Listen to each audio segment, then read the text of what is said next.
Hi friends, இந்த மோட்டரில் வந்து தண்ணியே வந்து ஸ்லோவாக எடுக்குதுன்னு சொல்லி கால் பண்ணிட்டு இருக்காங்க.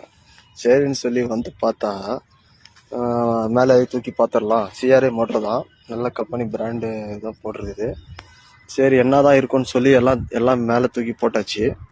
ஓசெல்லாம் தண்ணி வந்து ஸ்லோவாக எடுக்குது, அதான் பிரச்சனை. மோட்டர் இது இறக்குனவங்க என்ன பண்ணியிருக்காங்க, நம்ம இது ஓஸ் ஸ்டெயின் பண்ணியிருக்காங்க பாருங்கள். இந்த ஓஸு கரெக்டாக, இந்த ஓஸு இந்த கேப்லேயே வந்து தண்ணி போகுது. இங்கே மோட்டர் ரன் ஆகி இதில் தண்ணி எடுத்து நேராக இதிலே வந்து ஒரு 1/4 இன்ச் தண்ணி இதிலே போயிடுது. வெளியில் தண்ணி ஃபுல்லாக இதிலே போனால் அதுக்கப்புறம் மேலே வந்து நம்மளுக்கு 3/4 இன்ச் தண்ணி தான் வரும். அதனால இப்போ நம்ம மறுபடியும் வந்து இது கட் பண்ணி இதுலேருந்து கட் பண்ணி ஃபுல்லாக ஏற்றி சல்லாக் போட்டு, இது டெஃப்லான் டேப் கூட அடிக்காமல் ஏற்றிருக்காங்க. டெஃப்லான் டேப்பு நூறு சல்லாக் போட்டு அடிக்கணும். இதுக்கு தண்ணி பாதி தண்ணி இதிலே போயிடுது. மேலே மீதி தண்ணி எங்கே வரும்? வராது. அதனால இது கரெக்டாக வந்து பண்ணி நான் அவுட்புட் கடைசியாக போடுறேன் பாருங்கள். இந்த ஜாயிண்ட்டை பாருங்கள் எப்படி போட்டிருக்காங்கன்னு சொல்லி. எல்லா கனெக்ஷனும் மாற்றி போட்டிருக்காங்க. எதுவும் வேலை தெரியாத பசங்க மாதிரி போட்டிருக்காங்க. நம்மளுக்கு எவ்வளோ பிரச்சனை பாருங்கள்.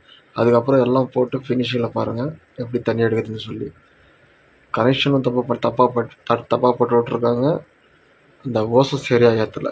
இது 2 பிரச்சனைனால தான் தண்ணி வரல மேலே. இப்போ தான் நல்லா அழகாக குடிக்குது. இப்போ தான் சாட்டிஸ்ஃபை இருக்குது.